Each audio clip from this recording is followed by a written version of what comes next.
ये बहुत समय पहले की बात है जब एक शहर में एक आदमी होता है। वो बहुत इंटेलेक्चुअल टाइप का होता है, जिससे कि लोग अपनी प्रॉब्लम्स के लिए सॉल्यूशन पूछते हैं। तो ऑलमोस्ट सारे लोगों को वो एडवाइस देता है जिससे कि उनकी लाइफ बेटर बन पाती है। लेकिन एक प्रॉब्लम क्या होती है कि उनका जो बेटा होता है, उनका खुद का बेटा जो होता है, वो जो है थोड़ा कुछ समझता नहीं है उनकी बातों को। अपने फ्रेंड्स के साथ रहता है, टाइम पास करता रहता है और सारी जो गलत आदतें होती हैं वो करता रहता है। तो वो जो इंसान होते हैं वो इस बात के लिए बड़े चिंतित होते हैं कि उसके बच्चे का फ्यूचर कैसा होगा, वो क्या करेगा फ्यूचर में। धीरे धीरे टाइम बीतता रहता है। फिर वो बच्चा बड़ा हो जाता है। एक दिन जब वो हो जाता है 18-20 साल का जवान हो जाता है, तब उसके पिताजी उसको बताते हैं कि बेटा, एक जगह ना खजाना रखा हुआ है, तो तुम्हें क्या करना है, खजाने को जाके ढूंढना है और लेकर आना है वहाँ से। तो उनका बेटा जो बड़ा खुश हो जाता है, कहता है पिताजी आपने तो ये तो काम मतलब आपने बहुत अच्छा किया, ठीक है। तो वो उनको जो बच्चे को मैप दे देते हैं कि ये लो, तुम खजाना ढूंढ के लाओ। तो वो जो है बच्चा निकल पड़ता है खजाना ढूंढने के लिए। लेकिन रास्ते में क्या होता है, काफ़ी दूर होता है वो जो खजाने का जो एड्रेस उन्होंने दिया होता है, जो मैप दिया होता है, काफ़ी दूर होता है। तो जब वो रास्ते में जाता है तब उसको ठंड लगती है, कभी गर्मी लगती है। जब बरसात आती है तो वो थक के बैठ जाता है। हर जगह उसे लोग ऐसे भी दिखते हैं तो जो उसे लूटने की कोशिश करते हैं, उसके साथ अच्छा व्यवहार नहीं करते। बहुत से लोग ऐसे भी मिलते हैं जो उनको अच्छे से व्यवहार करते हैं, उसकी अच्छे से बात सुनते हैं, अच्छे से बात बताते हैं। तो जब वो कभी थक जाता है तो बैठ जाता है, क्योंकि इसके बाद वो धीरे धीरे करके पहुंच जाता है। फिर वो मैप में देखता है कि एक पेड़ के नीचे ये खजाना रखा हुआ है। तो वो वहाँ खोदना चालू करता है। तो वो 1 घंटे खोदता है, 2 घंटे खोदता है, उसे कुछ नहीं दिखता। उसके बाद फिर उसे लगभग वो 6-7 घंटे खोदने के बाद वो सोचता है चलो यहाँ कुछ नहीं है अब। तो उसे थोड़ा गुस्सा आता है कि मेरे पिताजी ने मुझसे झूठ क्यों बोला। इसके बाद वो वापस जाने का फैसला करता है। तो धीरे धीरे वो वापस जाने लगता है। लेकिन जब वो वापस जाता है तब वो देखता है कि कितनी अच्छी धूप हो रही है, कितनी अच्छी शाम हो रही है, कितने अच्छे जो फ्लावर्स हैं सब जगह, और जो लोग हैं कितने अच्छे से उनसे बातें कर रहे हैं, अच्छे से फ्रेंड बना रहे हैं उसको।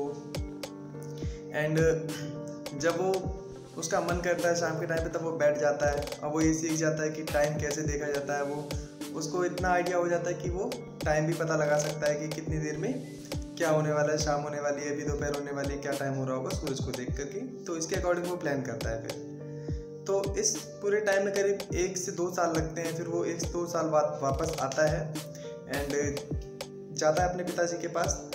तो उसके पिताजी उससे बोलते हैं कैसा रहा तुम्हारा सफ़र। तो बच्चा बोलता है कि पिताजी सफ़र तो अच्छा नहीं था, मुझे लगता है कि मुझसे पहले कोई वहाँ पर पहुँच गया और वो खजाने को ले गया। देन उसके पिताजी सोचते हैं कि ये गुस्सा नहीं कर रहा है मुझ पर कि मैंने इससे झूठ बोला, ऐसा कुछ नहीं कर रहा है ये।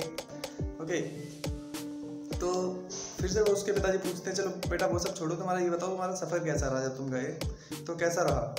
कह रहा, तो बच्चा कहता है कि पिताजी ऑफकोर्स अच्छा तो नहीं रहा, और लेकिन जब मैं उधर से आया तो वो मेरे लिए सबसे बेस्ट एक्सपीरियंस था, क्योंकि मैंने वहाँ इतना कुछ सीखा कि कैसे लोग होते हैं, कैसे सबसे दोस्ती की जाती है, कैसे कैसे लोग मिल सकते हैं हमें।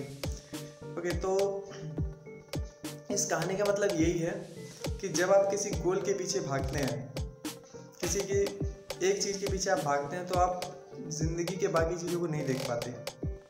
आपकी ज़िंदगी में और भी बहुत सारी चीज़ें जो आपको साथ में लेकर चलनी होती हैं, क्योंकि आपकी ज़िंदगी तो आप वो जीने के लिए किसी चीज़ के पीछे भागते आप रहेंगे एक चीज़ के पीछे, तो कभी आप वो चीज़ नहीं देख पाएंगे जो भगवान ने आपको दी है एंड जो आपके आसपास हो रही हैं। इसीलिए तो इस कहानी में ये था कि जब वो वापस आता है तो वो किसी गोल के पीछे नहीं भाग रहा होता, उसे अपने घर पहुंचना, तो वो आराम से सारी चीज़ें करते हुए आता है। तो मैं बस यही कहना चाहूँगा कि आपकी लाइफ में क्या होता है कि कभी कभी अब क्या होता है, हम अपने एक गोल के पीछे भागते रहते हैं, लेकिन जब वहाँ तक पहुँचते हैं तो हम देखते हैं कि पीछे बहुत कुछ छोड़ा है हम।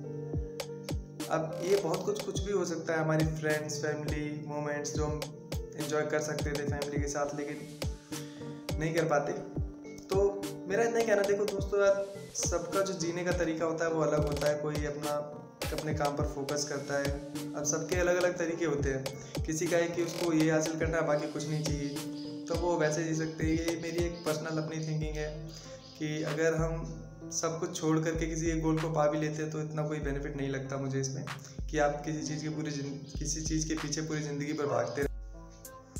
तो मुझे नहीं लगता कि ये बहुत सही है कि आप किसी एक गोल के पीछे भागते रहें, एक चीज़ के पीछे भागते रहें ज़िंदगी में, अगर बाकी सारी चीज़ों को आप सेक्रीफाइस करें उसके लिए।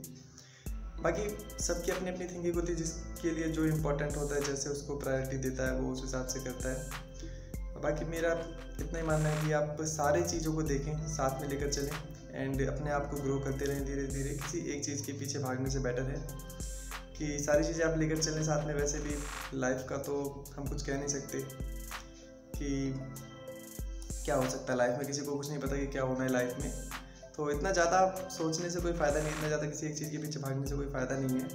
तो साथ ही साथ अपने मतलब जितना आप जी रहे हैं प्रेजेंट में रहें एंड जो आप जी रहे हैं उसको एंजॉय करें बस। एंड अगर आप पहली बार आए हो चैनल को सब्सक्राइब नहीं किया हो अभी तक तो चैनल को सब्सक्राइब कर दीजिएगा एंड लाइक करके वीडियो शेयर जरूर करना दोस्तों। एंड आपकी अगर कोई प्रॉब्लम है जो आपको लगता है आपकी प्रॉब्लम है तो आप मुझे कमेंट में बता सकते हैं, मैं नेक्स्ट वीडियो जरूर उस पर बनाऊँगा। तो मिलते हैं नेक्स्ट वीडियो में, तब तक के लिए थैंक यू, गुड बाय।